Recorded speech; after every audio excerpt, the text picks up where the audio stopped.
What's up, ladies and gentlemen of YouTube?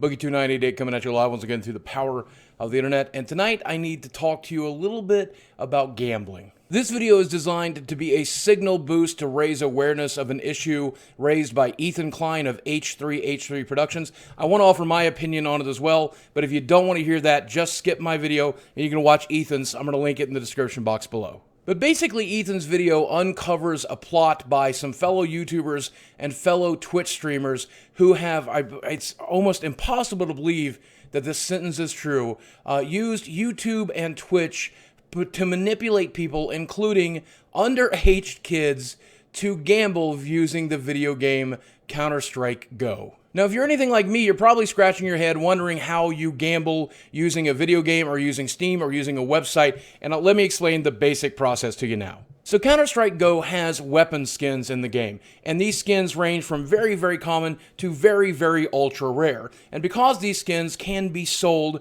on the Steam marketplace, they have a dollar value attached. And this can range from anywhere below, like to a penny, up to several hundreds of dollars. So basically what these gambling sites do is they allow you to connect to your Steam account via the website and then wager your valuable skins against other skins and determine a winner. And these jackpots, because these skins can be so valuable, can often be $2,000, $3,000, $5,000, $10,000 worth of value. Then there are ways to sell those real-life items to actual other users, including the Steam Marketplace, which originally only gives you a Steam wallet balance, which can be used on the site to buy games. But there are ways, even using some of these gambling websites, to turn that Steam wallet balance into actual cash at a depreciated rate. And probably the most incriminating thing about all of this is that rather than a 21-year-old or an 18-year-old cutoff rate, the cutoff rate for a lot of these gambling websites is actually 13. So you've got 13-year-old kids gambling for thousands of dollars. Now, one of the ways I've seen people defend this practice is by saying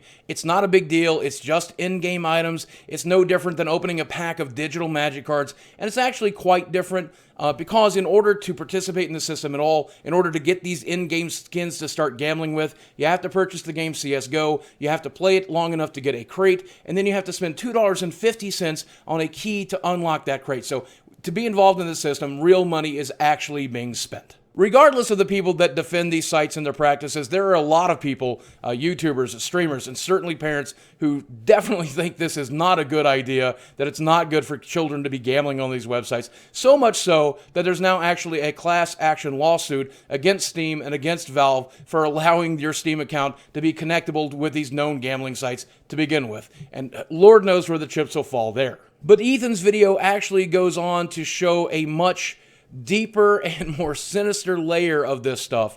He shows a couple of YouTubers / streamers who routinely make videos of them cracking these cases or gambling on these websites, and he discovered that they actually own one of the larger gambling websites and did not disclose that information in the videos and the streams that they created promoting their own gambling website. Now, the ramifications for that should be obvious, but I'm more than glad to spell it out for you.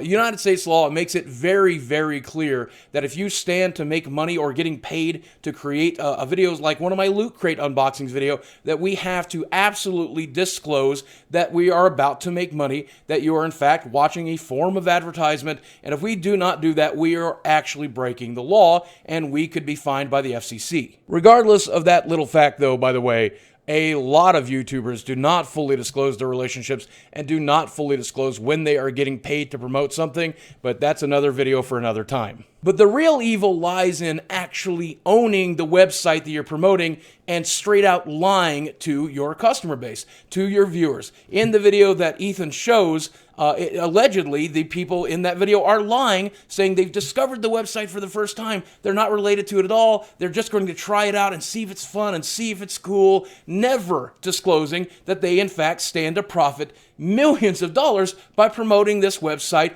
on their very, very popular streams or very, very popular YouTube channels. In fact, in Ethan's video, he alleges, as well as many other people have alleged, that because they own that website, they're actually risking nothing in these gambling moments, that they're straight out lying to their consumers, saying that they are risking something when they're actually not, and they could go as far as to manipulate the results of the bets they make. Now, I'm not saying anybody did that, But if they did, that would be the lowest level I've seen anyone sink to since I've been doing YouTube. You may notice I'm having some real trouble being objective about this one. So now that you truly understand how fucked up this is, allow me to interject my full opinion. First, let me say to my viewers out there that you need to know that there are still people who are every single day lying to you about the content they produce.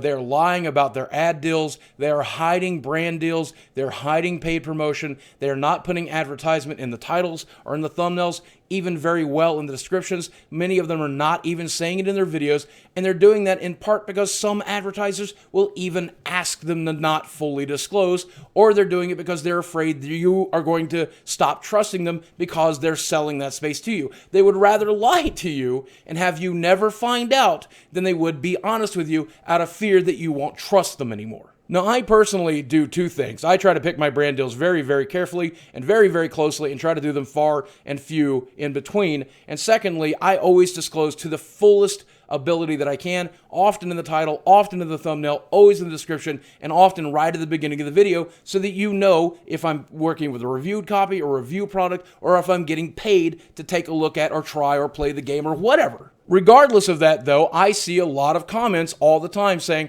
this is an advertisement, you're lying to us, this is bullshit. And you would think that hurts my feelings, but it really doesn't. I'm glad that person is being cynical. I'm glad that that person is being critical, and I hope that all of my viewers choose to do the same. But more importantly, I am severely disappointed in the YouTubers and streamers that are involved in this kind of thing.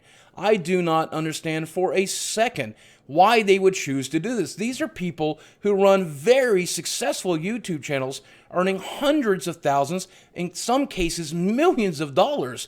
They are in a very privileged, very successful position that is a position many of us would kill to be in, and they are exploiting it. When there's more than enough money to be made by simply just doing it the right way, doing it the legal way, doing it the moral way, they find out that they can earn just a little bit more money by screwing people over, and I can't comprehend the logic in that. But more importantly to me, what doesn't make sense is risking that privileged position by doing shady shit to get what is just a little bit more money when you already have more money than you could ever possibly spend. Some YouTubers, and I like to think that I'm in this group of people, some YouTubers actually have a goal set out here on YouTube to help other people, to make them think, to make them feel, to entertain them, to help them with problems that they're dealing with. Some of us YouTubers in the gaming sphere try to make sure that we're helping you find games that are worth your money and steer you away from games that are not worth your money.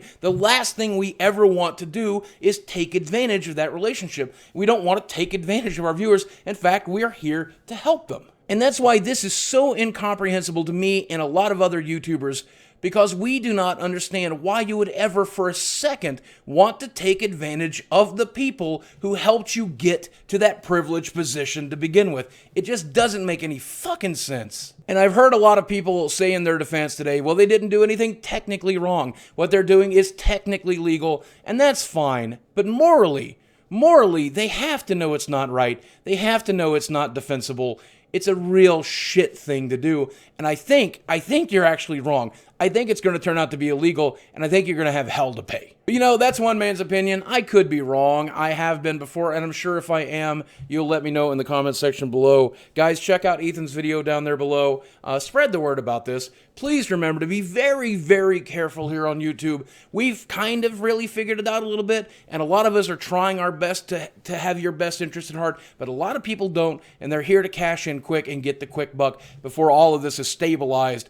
And I just want you to be careful of those people. I hope you find YouTubers you trust, and I hope that you trust them, and I hope that you turn out to be right. Guys, I love you very much. Thanks for watching. I'll speak with you again soon.